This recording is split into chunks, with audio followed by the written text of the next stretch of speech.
الحمد لله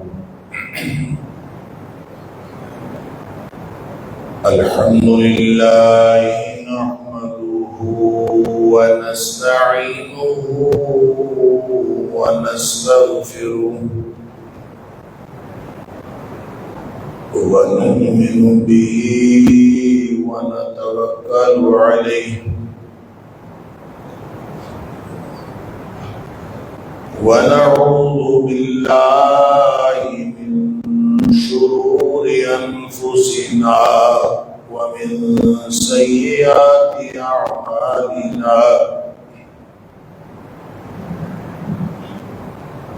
من يهده الله فلا مضل له ومن يضلل فلا هادي له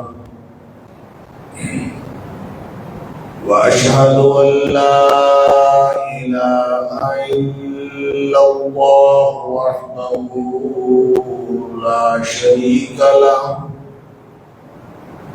وأشهد أن محمدا عبده ورسوله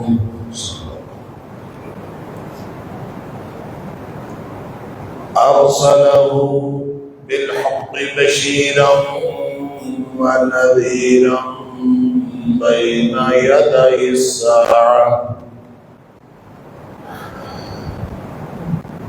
فمن يطع الله ورسوله فقد رشد واهتدى ومن يعص الله ورسوله فقد ضل وغوى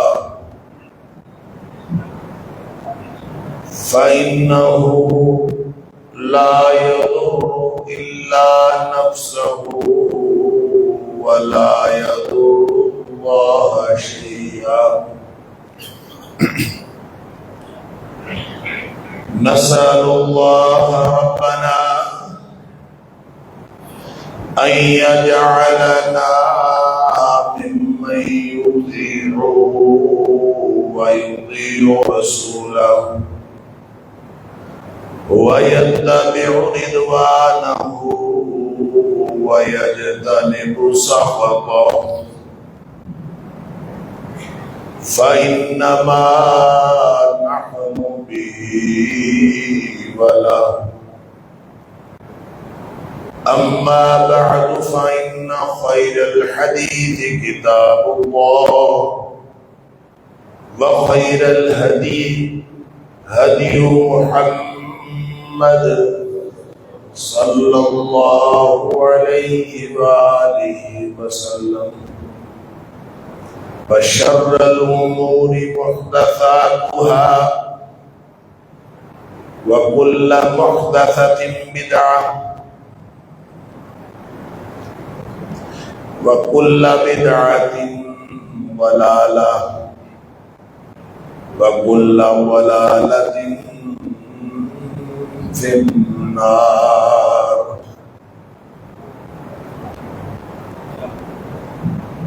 فأعوذ بالله السميع العليم من الشيطان الرجيم من همزه ونفخه ونفثه بسم الله الرحمن الرحيم ظهر الفساد في البر والبحر بما كسبت أيدي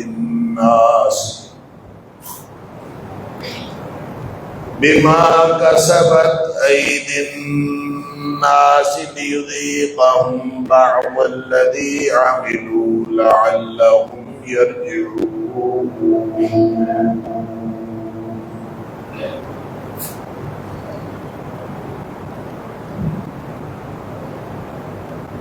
خشکی اور تری میں بگاڑ پیدا ہو گیا،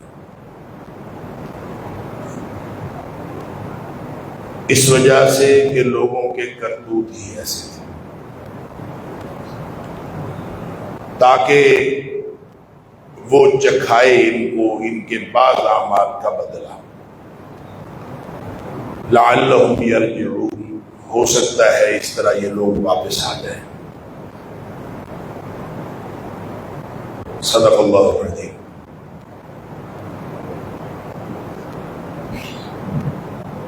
اللہ کریم نے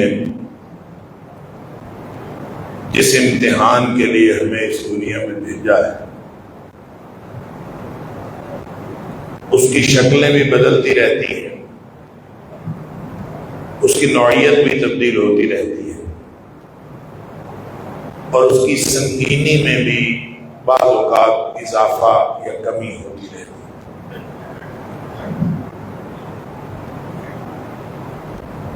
آج کل ہمارے شمالی علاقہ جات کے اندر ایک ایسی آفت آئی ہے، ایک ایسا عذاب آیا ہے اور ایسا عبرت کا سامان ہے وہاں پہ کہ وہاں کے مقامی لوگوں سے میری بات ہوئی تو انہوں نے کہا کہ اس طرح کی کوئی چیز ہم نے پچھلے 100-150 سال میں نہیں دیکھی۔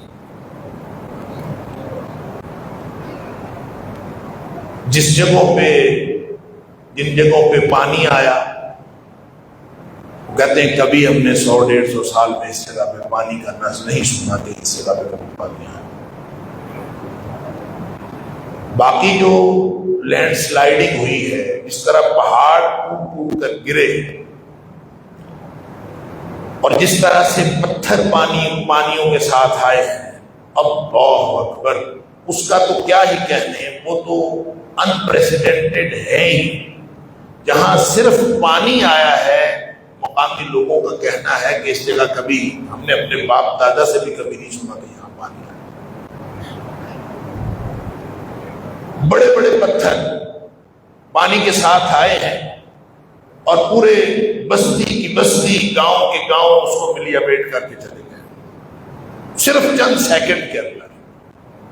منٹ بھی نہیں لگے، گھنٹے تو کیا بات، منٹ بھی نہیں لگے، چند سیکنڈ کے اندر یوں ایک دم اوپر سے پانی آیا ہے، ساتھ پتھر ہیں، اور اگلے ہی لمحے آپ دیکھتے ہیں کہ وہ پورا گاؤں جو ہے ان پتھروں کے نیچے دب گیا ہے اور ختم۔ اور وہاں ہمارے جو دوست ریلیف کا کام کرنے کے لیے گئے ہوئے ہیں وہ بتا رہے تھے کہ ہم نے سمجھنے کی کوشش کی کہ یہ پتھر کہاں سے گرا اور کس طرح آئے ہوں گے پتھر۔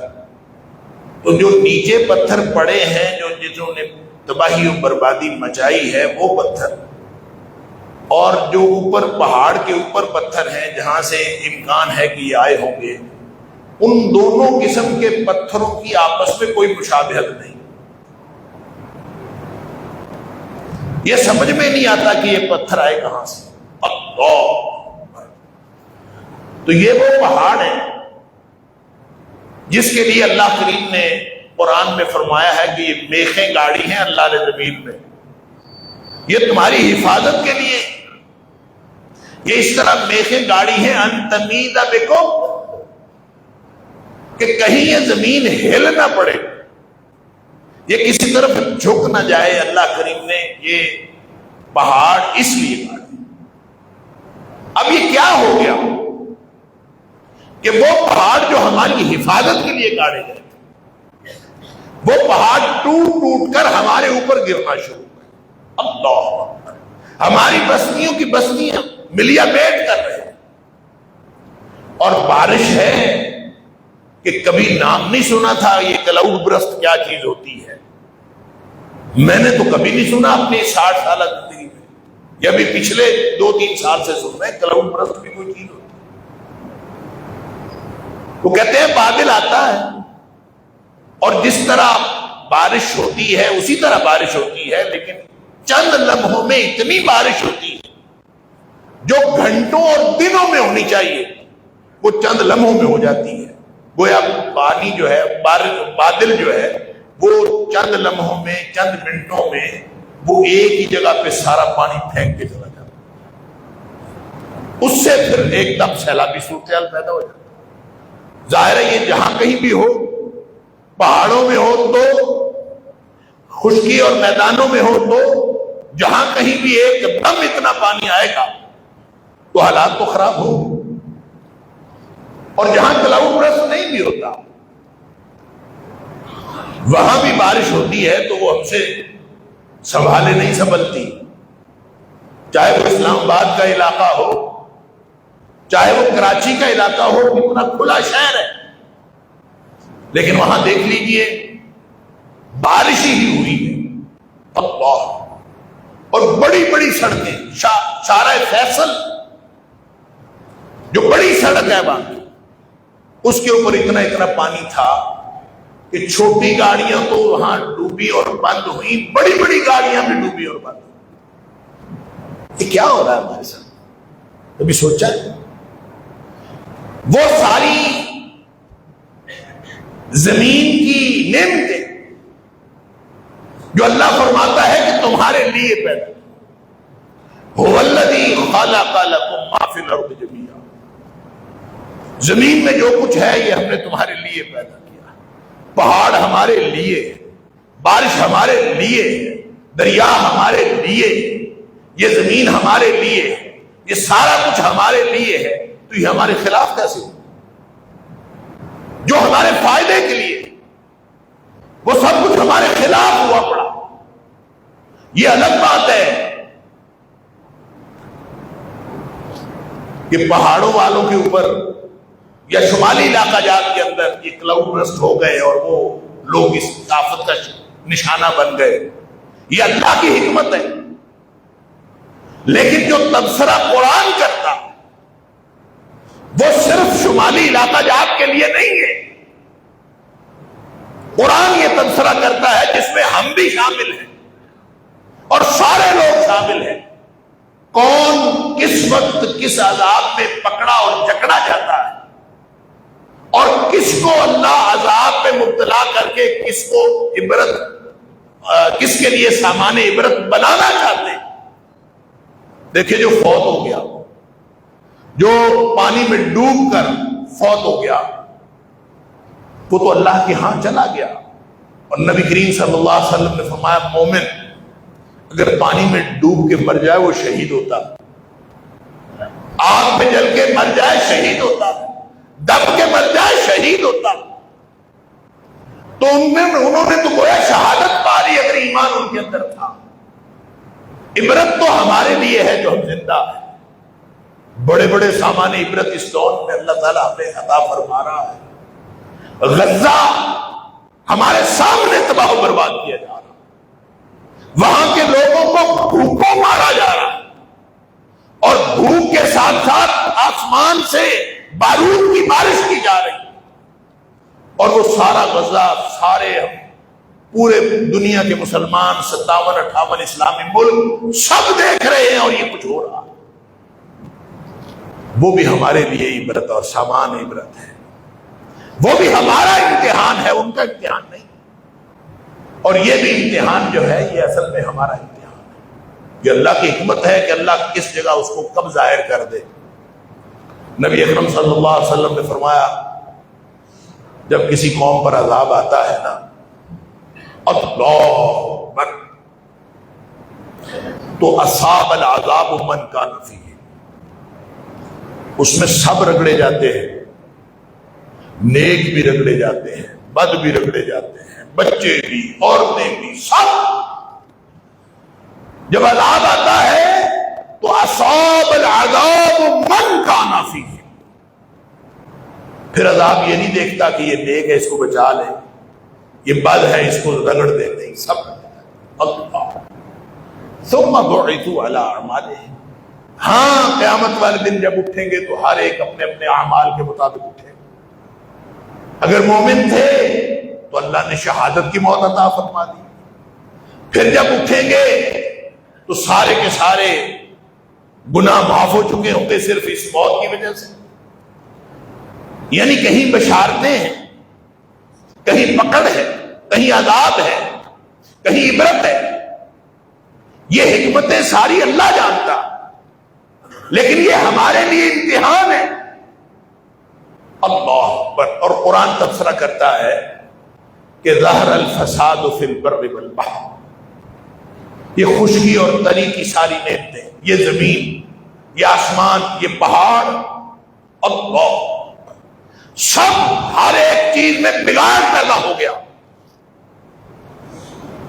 دریا بہنے لگے، جہاں سینکڑوں سالوں میں پانی کبھی نہیں آیا تھا وہ نالے بہنے لگے اور سب کچھ بہا کے لے گئے۔ یہ سید الشریف کے اندر میری وہاں ایک مقامی آدمی سے بات ہوئی، وہ کہتے ہیں لوگوں کو تو پتہ ہی نہیں تھا کیا ہوا، لوگ تو آرام سے، وہ بازار ہے اور وہاں پہ رات کو یوں پانی آیا ہے اور ساری دکانیں بہا کے لے گیا۔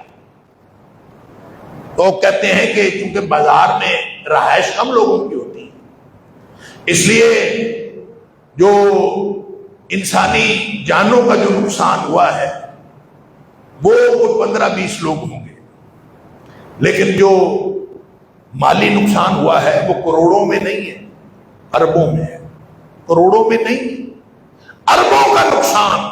اور کہتے ہیں کسی کو پتہ ہی نہیں، صبح جا کے دیکھا سب لیا بیٹھ ہوا اپنا۔ یہ عذاب کسی بھی وقت آ سکتا ہے۔ اللہ اکبر۔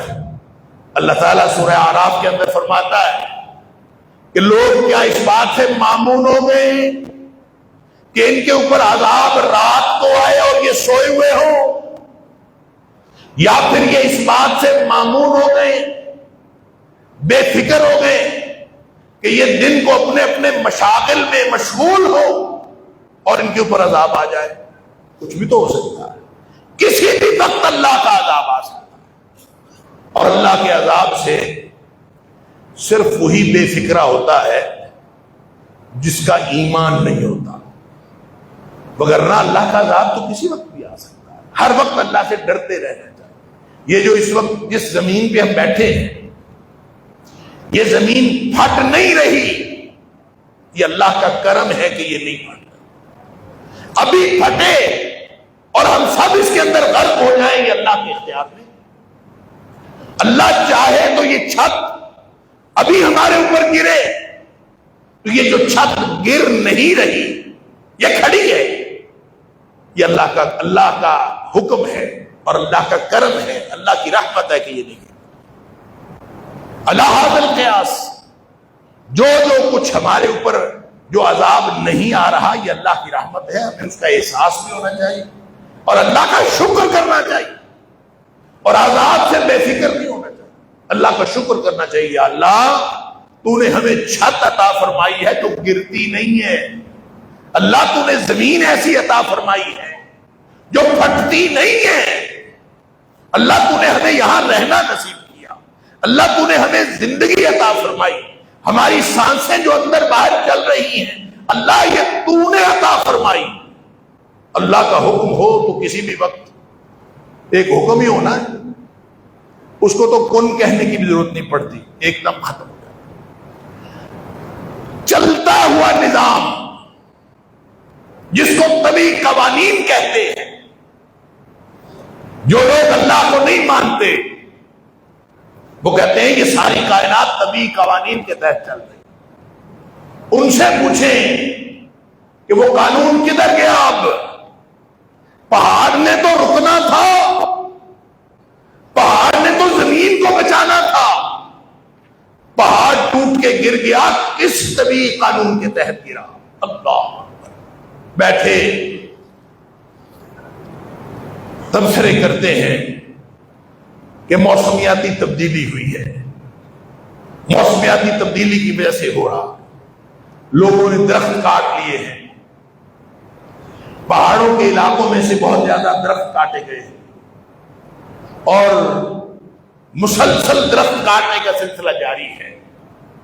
جس کسی نے کبھی کہا کہ درخت لگانے چاہیے اور نعرہ لگایا کہ ہم 1,000,000 ٹریز، 1,000,000 درخت لگائیں گے، جس نے کبھی نعرہ لگایا اس کو لوگوں نے پاگل کہا، یہ پاگل ہے، یہ پتہ نہیں کیا بات کرتا، یہ کس دور کی بات کرتا۔ وہ کہتا درخت لگاؤ، 1,000,000 درخت لگیں گے تو پھر حالات کچھ بہتر ہوں گے۔ ہم نے اس کو پاگل کہا، جو سیانے تھے وہ کاٹتے رہے، کٹ کٹ کے لکڑی ہمارے یہاں آتی رہی، اور وہ بکتی رہی. اور اب بھی جا کے دیکھیں آپ یہ اسلام آباد سے پشاور کی طرف جائیں تو دونوں طرف سڑک کے مارکیٹ ہے پوری, ٹیکسلا تک, اور ٹیکسلا کے اندر بھی پوری مارکیٹ ہے. وہاں آپ کو لکڑی ملے گی, اور یہ لکڑی کہاں سے آتی ہے؟ یہ پہاڑوں سے کٹ کٹ کے آتی ہے. کسی نے نہیں دیکھا کہ یہ ہم کیا کر رہے ہیں. اللہ. پھر ہم نے جہاز بنائے, ہم نے گاڑیاں بنائی, ہم نے موٹر سائیکلیں بنائی, ہم گاڑیوں پہ چڑھ کے پھرتے ہیں. ہر وہ مشینری جو جس کے اندر انجن ہے, جو چلتی ہے, وہ کچھ نہ کچھ ہیٹ خارج کرتی. موٹر سائیکل کا سائلنسر کس لیے؟ کہ اس میں سے ہیٹ خارج ہوتی. کبھی اس کے ہاتھ پاؤں ٹچ کر کے تو دیکھیں اس میں کتنی ہیٹ ہوتی. تو یہ موٹر سائیکل اگر اتنی ہیٹ خارج کرتی ہے تو گاڑی کتنی ہیٹ خارج کرتی ہو, اور جہاز کتنی ہیٹ خارج کرتا ہو, اور کتنے جہاز بیک وقت پوری دنیا میں اڑ رہے ہیں. یہ سارے کیا کر رہے ہیں؟ یہ سارے کے سارے یہ موسم کو تبدیل کرنے کا اور یہاں کے درجہ حرارت کو تبدیل کرنے کا موجب بن رہے ہیں. جب اللہ فرماتا ہے کہ ظہر الفساد فی البر والبحر بما کسبت ایدی الناس, لوگوں کے ہاتھوں نے جو کچھ کیا, لوگوں کے کرتوتوں کی وجہ سے یہ سارا کچھ بگاڑ پیدا ہوا. وہ چاہے آپ نے ایٹم بم بنایا ہو, چاہے آپ نے مشینری ایجاد کی ہو, آپ کوئی اچھی سے اچھی مشینری ایجاد کریں. یہ جو ہم موبائل فون اور یہ جو انٹرنیٹ اور یہ جو ایک دوسرے کے ساتھ رابطہ, یہ لہریں ہیں نا, لہریں, یہ ہر وقت ہمارے اوپر, ہمارے اندر سے گزر رہی ہیں, ادھر سے پھر رہی ہیں. اور یہ لہریں اتنی خطرناک ہوتی ہیں. آپ نے کبھی ہاسپٹل میں دیکھا ہوگا کہ جب آپ ہسپتال جاتے ہیں تو وہاں ایکس رے والے کمرے میں لکھا ہوتا ہے یہاں پہ خطرہ ہے, اندر نہ ہے. کیوں؟ اس لیے کہ وہاں پہ ریز ہوتی ہے, اور یہ جو سارا کا سارا نظام چل رہا ہے یہ ریز کے ذریعے سے چل رہا ہے. اور یہ ریز کہاں جا رہی ہیں؟ یہ انسانوں کو متاثر کر رہی ہیں. یہ صرف انسانوں کو متاثر نہیں کر رہی, یہ ماحول کو بھی متاثر کر رہی ہیں. اور کہتے ہیں گلوبل وارمنگ ہو گئی ہے. جو پڑھے لکھے لوگ ہیں, جو اس فیلڈ کے ماہرین ہیں, وہ کہتے ہیں گلوبل وارمنگ ہو گئی. پورا نظام, پوری کائنات, پوری زمین, اس کے اندر جو درجہ حرارت ہے وہ تبدیل ہو. تو درجہ حرارت تبدیل ہونے سے کیا ہوگا؟ کائنات کا نظام تو بگڑے گا. درخت کٹیں گے, کائنات کا نظام تو بگڑے گا. آپ کی مشینیں چلیں گی, کائنات کا نظام تو بگڑے گا. کتنے لوگ آج سے 50 سال پہلے سائیکل پہ سفر کرتے تھے, اور کتنے لوگ آج سائیکل پہ سفر کرتے ہیں. تو جب ہم نے یہ سارا کچھ اپنی تباہی کا نظام خود بنایا ہے تو نظام تو بگڑے گا. اللہ اکبر. اس پر تبصرہ کرتا ہے قرآن. باقی جو رہی یہ تو وہ چیزیں ہیں جس کو پازیٹیولی, جس کو ہم اپنے فائدے کے لیے بناتے ہیں, اور وہ کائنات کو نقصان پہنچا رہی ہیں, وہ زمین کے ماحول کو متاثر کر رہی ہیں. اور رہ گئے وہ کرتوت, وہ برائیاں, وہ گناہ جو ہر وقت سرزد ہو رہے ہیں, وہ اس کے علاوہ ہے. گناہ کو گناہ سمجھ لیا جائے اور اس سے بچنے کی کوشش کی جائے تو پھر بھی شاید کوئی اللہ کا کرم ہو جائے. ہم نے تو ایسے ایسے گناہ ایجاد کر لیے کہ اس کو کوئی گناہ ہی نہیں سمجھتا. اللہ, سود جس کو اللہ اور اس کے رسول صلی اللہ علیہ وسلم کے خلاف جنگ قرار دیا, کسی کو حیا ہی نہیں آتی.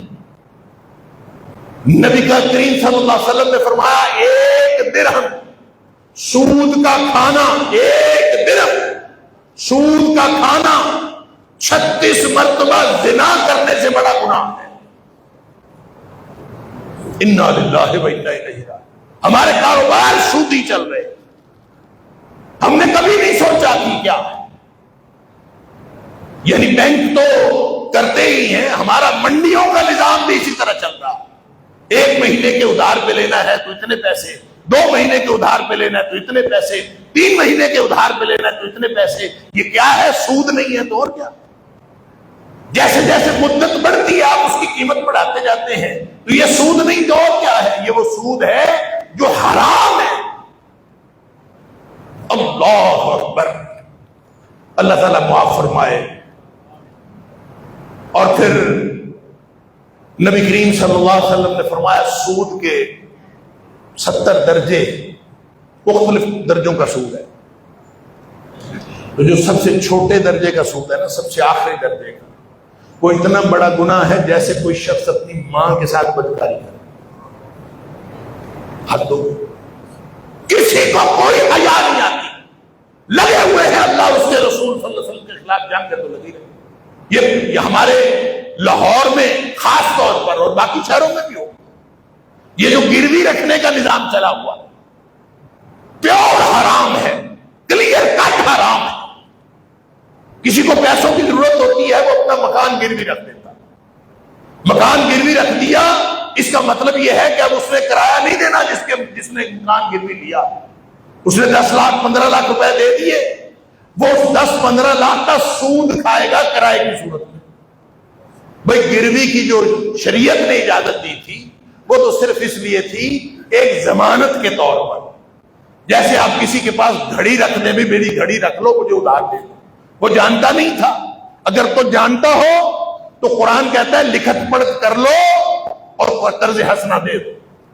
اور اگر کوئی جانتا نہیں ہے، انجان کو، ناواقف کو آپ نے لینا دینا کرنا ہے تو کوئی ضمانت لے لو اس سے. وہ ضمانت گروی کہلاتی ہے. وہ آپ رجسٹری کے کاغذ لے لیں، وہ آپ گھڑی لے لیں، وہ آپ کوئی چیز لے لیں ضمانت کے طور پر، وہ آپ گھر لے لیں، لیکن اس کا حق کے استعمال اسی کا ہے جو اس کا اصل مالک ہے. وہ کہتے ہیں کرایہ 50,000 ہے، میں نے گروی پہ لیا ہوا ہے، اب اس کا کرایہ 10,000 روپے ہے، باقی 40,000 کدھر گیا؟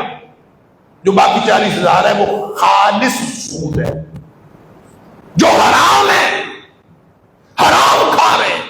اللہ، اور پھر سمجھتے ہیں کہ اللہ کی طرف سے عذاب نہیں آنا چاہیے، پھر سمجھتے ہیں کہ اللہ کی طرف سے رحمتیں نازل ہونی چاہیے. انا للہ و انا الیہ راجعون. کوئی ایک بات ہے، یعنی حرام کو حرام آدمی سمجھتا ہو پھر بھی کوئی بات ہے آدمی بچنے کی کوشش کرے، وہ حرام سمجھتے ہی.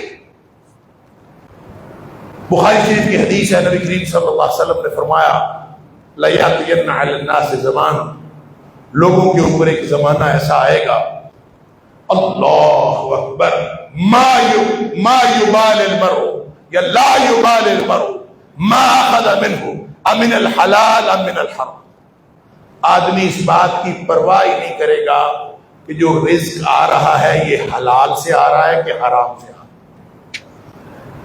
لوگوں کو بس اس بات کی پرواہ ہوگی کہ آنا چاہیے جہاں سے بھی آتا ہے.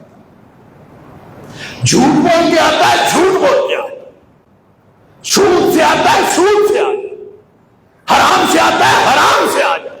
اللہ، کسی ہمارے دوست نے مجھے واٹس ایپ کیا، پتہ نہیں اس کی صداقت کیا ہے کیا نہیں.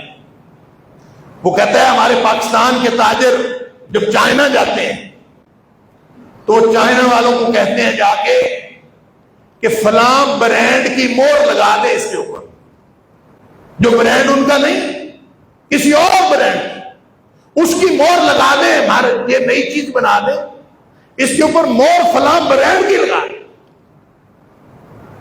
یعنی بے ایمانی، حرام. وہ کہتا ہے یہ تو کر لیتے ہیں، دوسرے برانڈز کی مور لگوا لیتے ہیں ہم سے. تو جب ہم ان کو کہتے ہیں کہ آؤ ہمارے ساتھ کھانا کھاؤ تو وہ کہتے ہیں نہیں یہ حرام ہے، ہم نے نہیں کھانا. کیا وہ حلال ہے؟ وہ جو کھا رہے ہیں وہ حلال ہے؟ حرام. اسی لیے نبی اکرم صلی اللہ علیہ وسلم نے فرمایا تھا، خاص طور پر میں تاجروں کے حوالے سے کرنا چاہتا ہوں، یہ حدیث آپ نے پہلے بھی سنی ہوئی ہے، ترمذی شریف کی حدیث ہے. نبی کریم صلی اللہ علیہ وسلم نے فرمایا تھا ان التجار هم الفجار. یہ جو تاجر ہے نا، سارے کے سارے تاجر، سارے کاروباری لوگ، فرمایا یہ فجار ہیں۔ فجار کا مطلب جو فسق و فجور کی آخری حد کو پہنچا ہو، یہ فجار ہے۔ اور فجار کے بارے میں قرآن کہتا ہے ان الفجار لفی جہیم، جو فجار ہیں وہ سارے کے سارے جہنمی ہیں۔ گویا نبی پاک صلی اللہ علیہ وسلم یہ فرما رہے ہیں کہ فجار سارے، یہ جو تجار ہیں کاروباری، سارے جہنمی ہیں۔ اتنی خوفناک بات! اللہ! تو ایک صحابی پوچھتا ہے، اور میں اس کا ترجمہ کرتے وقت ہمیشہ یہ عرض کرتا ہوں کہ مجھے لگتا ہے اس نے ڈرتے ڈرتے پوچھا ہوگا۔ اب جلال نبوت اور پھر حکم کیا؟ ان التجار هم الفجار، سارے کے سارے کاروباری جہنمی ہیں۔ اللہ! تو اس نے ڈرتے ڈرتے پوچھا ہوگا کہ کیا اللہ نے تجارت کو حلال نہیں کیا؟ اللہ کے رسول صلی اللہ علیہ وسلم، کیا تجارت کو اللہ نے حلال نہیں کیا؟ آپ کہہ رہے ہیں سارے کاروباری حرام کھاتے ہیں اور سارے کاروباری جہنمی ہیں، تو کیا یہ حلال نہیں؟ الیس قد احل اللہ البیع، کیا اللہ نے تجارت کو حلال نہیں کیا؟ نبی کریم صلی اللہ علیہ وسلم فرمایا بلا، اللہ نے حلال تو کیا، حلال تو ہے تجارت، لیکن ہوتا کیا ہے کہ یہ جو ولکنہ یحلفون فیاثبون ویحدثون فیکذبون، یہ جو تاجر ہے نا، یہ قسمیں اٹھا اٹھا کے گنہگار ہوتے ہیں، اور جب بات کرتے ہیں تو جھوٹ بولتے ہیں۔ یہ جھوٹ بولنے کی وجہ سے اور جھوٹی قسمیں اٹھانے کی وجہ سے یہ فجار بن جاتے ہیں اور یہ جہنمی بن جاتے ہیں۔ اور اگر یہی تاجر سچ بولتا ہو، دیانتداری کے ساتھ کام کرتا ہو، اللہ، تو وہ فرمان تو آپ نے سنا ہوگا نبی کریم صلی اللہ علیہ وسلم کا، التاجر الصدوق الامین، وہ تاجر جو سچا ہو، دیانتدار ہو، یہ دونوں کام کرتا ہو، سچا ہو، دیانتدار ہو۔ فرمایا مع النبیین والصدیقین والشہداء یوم القیامہ، پھر قیامت والے دن نبیوں، صدیقوں اور شہیدوں کے ساتھ۔ کچھ چھوٹا درجہ کر کے تو دیکھو۔ لیکن ہمارا حال کیا ہے؟ جو نوکری پہ بیٹھا ہے وہ 2 نمبری کیے جا رہا ہے، جو کسی منصب پہ بیٹھا ہے ایڈمنسٹریشن پہ وہ 2 نمبری کیے جا رہا ہے۔ ہر شخص اس چکر میں ہے کہ میں کہاں سے 2 نمبری کر کے مال کما سکتا ہوں، اس کے علاوہ کچھ نہیں۔ یہ ہے وہ حرام خوری، یہ ہے وہ گناہ۔ اور جہاں تک بے حیائی اور بد کرداری کی بات ہے وہ ایک الگ موضوع۔ لگتا ہے سارا معاشرہ بے حیا ہوا پڑا۔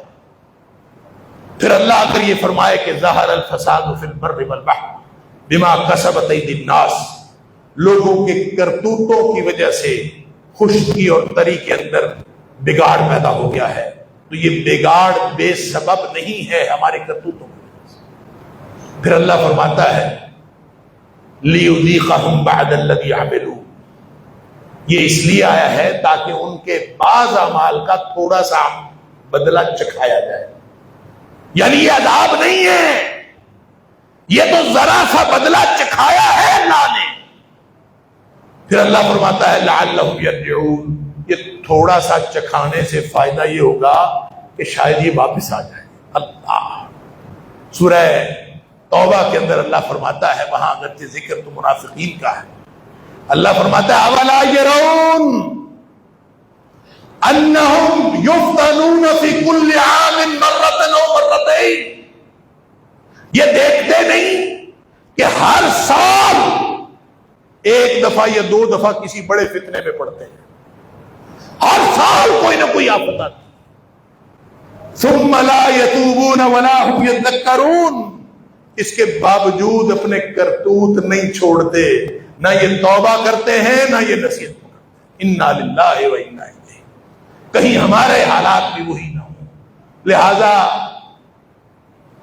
مدد کیجئے، شمالی علاقہ جات میں جو آفت زدہ لوگ ہیں ان کی ضرور مدد کیجئے، لیکن اپنے اعمال درست کر لیجئے۔